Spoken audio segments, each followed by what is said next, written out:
అందరికీ నమస్తే. MIM ultra U turn తీసుకున్నది. ఆల్ట్రా యూటర్న్ అంటే తెలుసుగా, చక్కగా పోయి సడన్గా మళ్ళను అనమాట. సరే, ఎంఐఎంకి అలవాటే. ఏ గవర్నమెంట్ ఉంటే ఆ గవర్నమెంట్తో ఆ గవర్నమెంట్ పొగడడం, ఆ గవర్నమెంట్లో భాగం కావడం, ఆ గవర్నమెంట్తో పని చేయించుకోవడం, లేకపోతే ఆ గవర్నమెంట్లో నిర్ణయాల్లో భాగస్వామ్యం కావడం. కానీ ఇప్పుడు యూటర్న్ తీసుకొని ఆల్ట్రా యూటర్న్ తీసుకొని ఏం చేసింది తెలుసా? అసలు మనకు లాస్ట్ గవర్నమెంట్లో ఎంఐఎం ఏం చేసింది, ఈ గవర్నమెంట్లో ఏం చేసింది అని మనం క్లియర్గా తెలుసుకోవాలి. ముందు లాస్ట్ గవర్నమెంట్లో ఏం చేసిందో మీకు తెలుసు. బీఆర్ఎస్తో ఉన్నది ఎంఐఎం. నిజానికి నాకున్న ఐడియా, ప్రగతి భవన్లకు పోవడానికి ఒక హోమ్ మినిస్టర్కో లేకపోతే ఒక ఫైనాన్స్ మినిస్టర్కో అనుమతి అవసరమేమో అప్పుడు ప్రగతి భవన్లకు పోవాలంటే. కానీ ఆ ప్రగతి భవన్లకు అసదుద్దీన్ ఓవైసీ బుల్లెట్ వేసుకొని స్పీడ్గా పోయేవాడు. స్పీడ్గా పోయి సీఎం కేసీఆర్ని కలిసేవాడు. ఏ పోలీస్ ఆపడు, నో అపాయింట్మెంట్, నో హర్డిల్స్, అంటే ఎవరు ఆపరు. డైరెక్ట్ ఆయన బుల్లెట్ వేసుకొని పోతాడు. మనం చాలాసార్లు చూసినాం, వాళ్ళ దోస్తాన్ని చాలాసార్లు చూసినాం. కేసీఆర్ అండ్ అసదుద్దీన్ ఓవైసీ దోస్తాన్ని చూసినాం. ఏదో ఇష్యూలో కూడా అసదుద్దీన్ ఓవైసీ మమ్మల్ని అలర్ట్ చేసిండు అని కూడా చెప్పిండు కేసీఆర్. ఇక ఎంఐఎం వాళ్ళు ఏమడిగితే అది చేయాల్సిందే కేసీఆర్. అప్పుడున్న ఫ్రెండ్షిప్ అట్లాంటిది. ఇంకా అంతకుముందు మళ్ళీ వైఎస్ రాజశేఖర దగ్గర ఉన్నది, అది వేరు. వైఎస్ రాజశేఖర ఎమ్మడుండే, అంతకుముందు టీడీపీ ఎమ్మడుండే, ఏ గవర్నమెంట్ ఉంటే ఆ గవర్నమెంట్తో అట్లే చేస్తారు. ముఖ్యమంత్రులు మొత్తం వశీకరణ చేస్తారంటారు చూడు, అట్లుంటుంది ఎంఐఎం వాళ్ళది. వశీకరణ అంటారు దాన్ని. కానీ అంతకుముందు గవర్నమెంట్ అని నిందించారు. చంద్రబాబు నాయుడు దగ్గర నుంచి వైఎస్ రాజశేఖర దగ్గరకు వచ్చినప్పుడు వైఎస్ రాజశేఖర రెడ్డి దగ్గర ఉన్నా, వైఎస్ రాజశేఖర రెడ్డి ఎమ్మడున్నా టీడీపీని వాళ్ళు విమర్శించలే. సేమ్ టైం బీఆర్ఎస్కి వచ్చిన తర్వాత కూడా వైఎస్ రాజశేఖర రెడ్డి గవర్నమెంట్నో లేదా కిరణ్ కుమార్ గవర్నమెంట్నో ఏమి అనలేదు.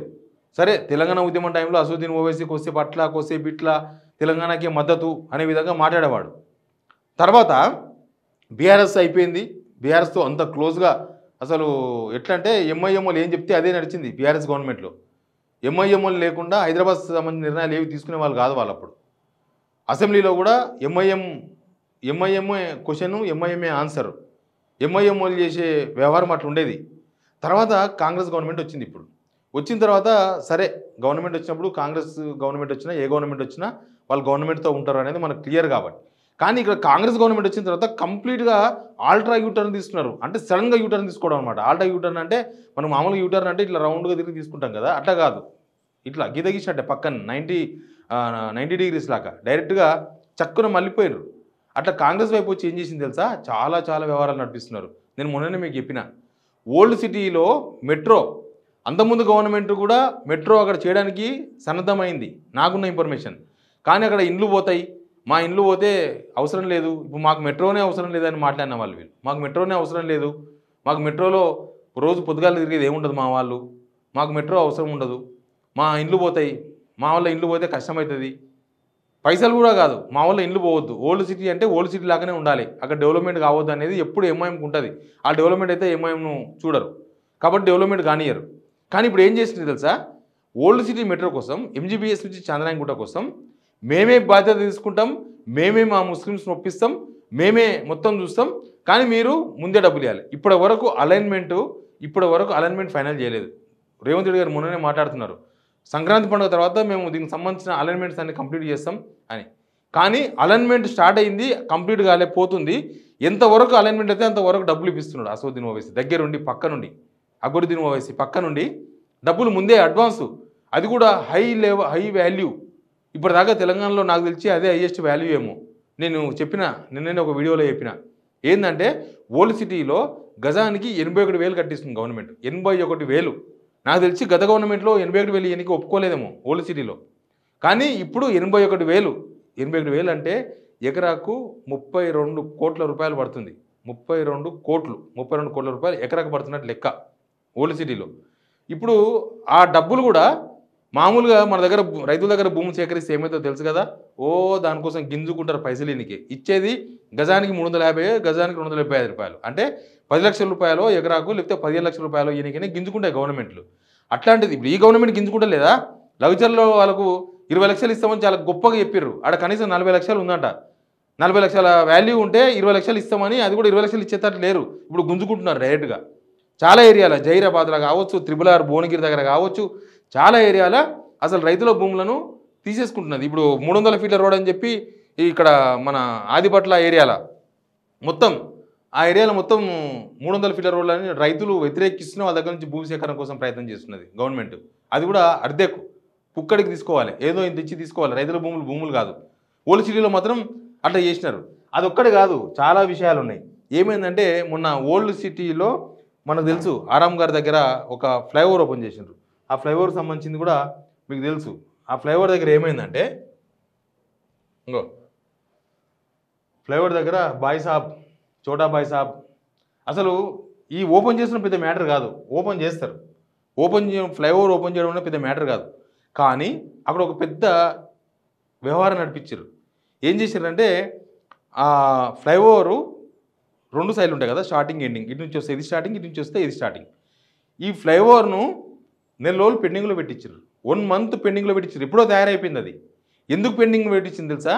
ఎంఐఎం వల్ల పంచాయతీ. ఏం పంచాయతీ? ఒక పక్కనేమో రాజనగర్ కాన్స్టిట్యున్సీ వస్తుంది, ఇంకో పక్కనేమో ఓల్డ్ సిటీ వస్తుంది. బహుశా అది బహదూర్పురా వస్తుందో ఇంకేమన్నా కాన్స్టిట్యున్సీ వస్తుందేమో. రాజనగర్ కాన్స్టిట్యున్సీ వైపు ఓపెన్ చేయాలి. యాక్చువల్గా నిజానికి రాజనగర్ కాన్స్టిట్యున్సీ నుంచి ఓపెన్ చేయాలి ఆ ఫ్లైఓవర్ని. రాజనగర్ కాన్స్టిట్యున్సీ అంటే రాజనగర్ ఎమ్మెల్యే రావాలి, ప్రకాష్ గౌడ్ ఆయన కాంగ్రెస్లో ఉన్నాడు కదా. కానీ రాజనగర్ కాన్స్టిట్యున్సీలో కాదు, మా ఓల్డ్ సిటీలో ఓపెన్ చేయాలి దాన్ని. ఆయన ఒప్పుకోలేదు ప్రకాష్ గౌడ్. కాంగ్రెస్లో ఉన్నా ఆయన లేదు ఇది ఇక్కడ శంకుస్థాపన చేసినాం కాబట్టి ఇక్కడనే ప్రారంభించాలి. శంకుస్థాపన చేసిన రాజనగర్ కాన్స్టిట్యున్సీలో కాబట్టి మేము ఇక్కడ నుంచే ఓపెన్ చేయాలి మీరు అంటే. రాజనగర్ కాన్స్టిట్యున్సీ అంటే ఎమ్మెల్యే వీళ్ళకి సంబంధం ఉండదు, ఓల్డ్ సిటీ వాళ్ళకి, ఈ ఎంఐఎం వాళ్ళకి సంబంధం ఉండదు కాబట్టి లేదని ఒప్పుకోలే. ఆ గొడవ 1 మంత్ అయింది. 1 మంత్ గొడవ అయిన తర్వాత లాస్ట్కు రేవంత్ రెడ్డిని ఒప్పించడం ఏముంది, ఆయన ఈజీగా ఒప్పుకుంటాడు. ఎంఐఎంలు చెప్తే మీరు జాన్ బాయ్ అంటుండే, ఇప్పుడు ఎవరు అక్బరుద్దీన్ ఓవైసీ నేను చిన్నప్పటి నుంచి గోలి ఆట అన్నామని చెప్తున్నారు కదా. కాబట్టి ఇప్పుడు ఏం చేసింది తెలుసా?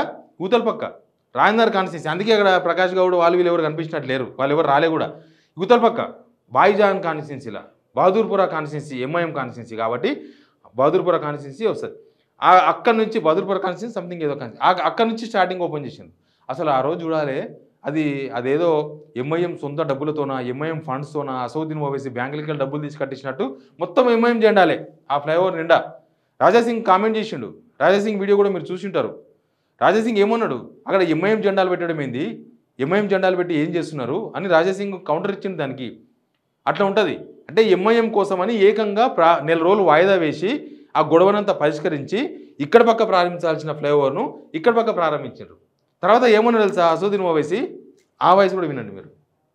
हम चंद्रबाबू नायडू को चीफ मिनिस्टर देख लिए, राजशेखर रेड्डी साहब को देखे, फिर रोशया साहब, फिर किरण कुमार रेड्डी और केसीआर, 5 चीफ मिनिस्टर आके चले गए और 5 के लोग जो है 5 సీఎంల వల్ల గాంధీ రేవంత్ రెడ్డి సాధ్యం చేస్తున్నారు పొగడతలు. 5 సీఎంల వల్ల గాంధీ. 5 ఎవరెవరు? చంద్రబాబు, వైఎస్ రాజశేఖర రెడ్డి, కిరణ్ కుమార్ రెడ్డి, రోషయ్య, కేసీఆర్. ఈ 5 ముఖ్యమంత్రులతో కాంతి. యాక్చువల్గా అది 4 ఏళ్ల క్రితం శంకుస్థాపన చేసినది, 4 నెలల క్రితం చేసింది కాదు, కాంగ్రెస్ గవర్నమెంట్ నిర్మించింది కాదు. 4 ఏళ్ల క్రితం శంకుస్థాపన చేసినారు. కానీ 5 సీఎంలతో కాంతి, 5 మందితో కాంతి రేవంత్ రెడ్డి చేస్తున్నారని చెప్పేసి ఆకాశానికి ఎత్తేసినారు. మీకు అక్బరుద్దీన్ ఓవైసీ అసెంబ్లీలో చేసిన కామెంట్ కూడా గుర్తుండాలి. అంతకుముందేమో అసలు ఇట్లాంటి ముఖ్యమంత్రి లేడని కేసీఆర్ పొగిడి ఆకాశానికి ఎత్తేసిండ్రు.